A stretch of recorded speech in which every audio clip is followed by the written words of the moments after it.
saya hadir di TC13, saya turunkan egonya sebagai senior. Biasanya itu kan senior dilihat loh, kenapa baru masuk?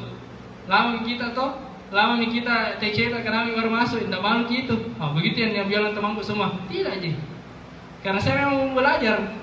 Saya ada hal yang ingin saya dapatkan ke depannya. Setelah saya kuliah, saya mau butuh relasi yang banyak, yang luas. Jadi saya tidak mau mencari-cari kerja orang yang cari, Kak. Jadi saya butuh ini. Saya ada.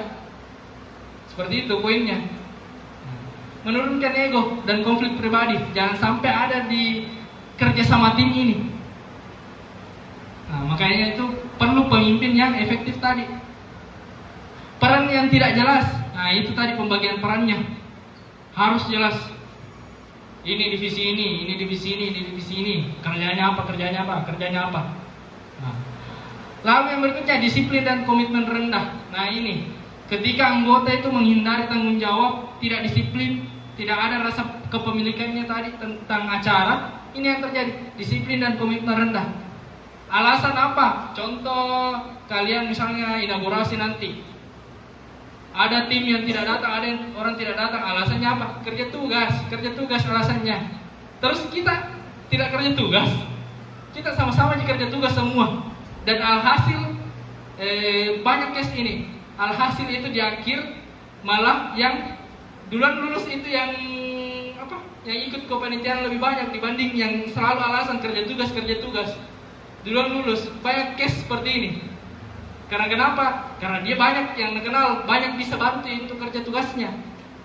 Mindset, sekali lagi mindset. Seperti itu. Jadi ketika ada anggota yang menghindari tanggung jawabnya, padahal di awal kita sudah komitmen bilang, ini kita di divisi ini, kerjanya ini, pada saat acara hilang. Itu seperti itu. Coba untuk selalu memberikan feedback ke teman-teman yang hadir seperti itu untuk kerja sama tim ke depannya. Kepemimpinan yang lama ini tadi poin yang saya sampaikan, pemimpin itu harus efektif. Jangan sampai kurang tegas, artinya iyain aja semua. Jangan sampai seperti itu. Jadi seorang pemimpin itu harus mampu menengahi konflik, memberikan arahan yang baik. Itu harus hadir di kerja sama tim. Itu poinnya. Ini untuk hambatan. Next video lagi nih. Silakan dibantu diputar.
Oke, jadi ini video tentang kerjasama tim dari beberapa visi, dari beberapa POV. Sisa berapa menit? Habis ya? Oke, 2 menit. Karena 2 menit saja, saya coba jelaskan. Di video ini saya coba sampaikan dari kesulitan-kesulitan tak semua. Ketika kita kerja individu, saya yakin kita susah untuk kerja itu apa-apa bareng. Apalagi kita mau bentuk sebuah tim, terus kita punya tujuan. Kalau kita kerja secara individu, saya yakin tidak bisa. Makanya perlu tadi tim. Ini contoh-contoh tadi videonya, kerja sama tim. Semut tadi sudah bawa makanannya, tapi karena ada temannya yang mau ditolong, dia tinggalkan.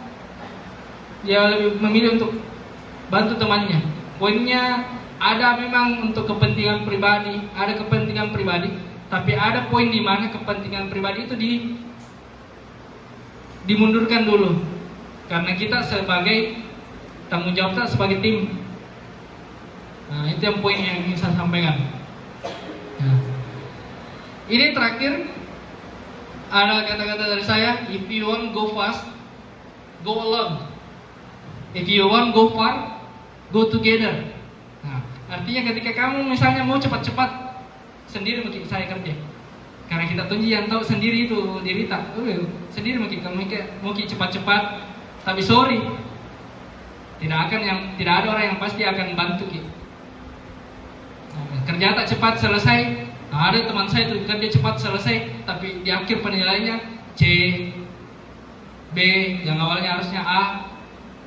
Karena tidak ada, dia ini tidak bersosialisasi, tidak tanya-tanya yang lain juga. Misalnya dia tidak maulah, dia maunya kerja sendiri saja, dia mau cepat selesai. Ya, ada. Tapi kalau kamu misalnya mau jauh ke depan, lebih ke arah keberhasilan ke depan, selalu ada yang backup, selalu ada yang bantu, go together. It means dalam artian positif ya. Kalau negatif juga enggak, saya tidak sarankan. Jadi ini, ketika kamu memang mau memiliki karir yang jauh, tidak bisa sendiri, pasti harus ada orang lain yang bantu untuk topang mimpi kita. Contohnya suami istri, apakah tidak kerja sama tim dalam merawat anaknya? Itu kerja sama. Karena pengaplikasiannya kerja sama tim ini tidak hanya dari kampus saya inginkan sebenarnya. Di luar pun teman-teman harus memiliki kerja sama tim konsepnya. Oke, terima kasih. Itu dari saya untuk penyampaian materi kerja sama tim. Mudah-mudahan apa yang saya sampaikan bisa banyak bertanya juga, bisa juga diaplikasikan lebih bermanfaat untuk teman-teman semua ke depannya. Syukron. Assalamualaikum warahmatullahi wabarakatuh.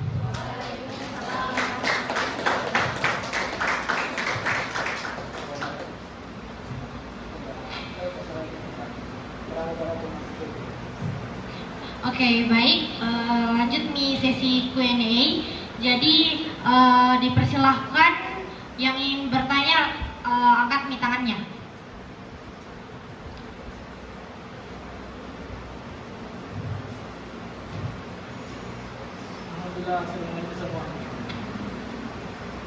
Ada yang mau bertanya?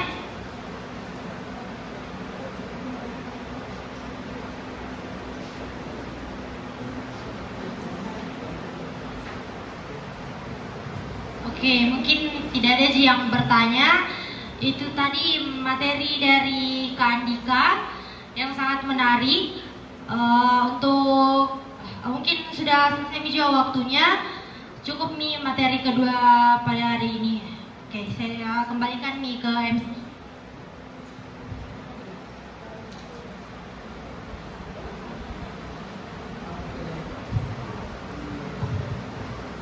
Baik Kak, kita beri tepuk tangan dulu buat Kak Andika.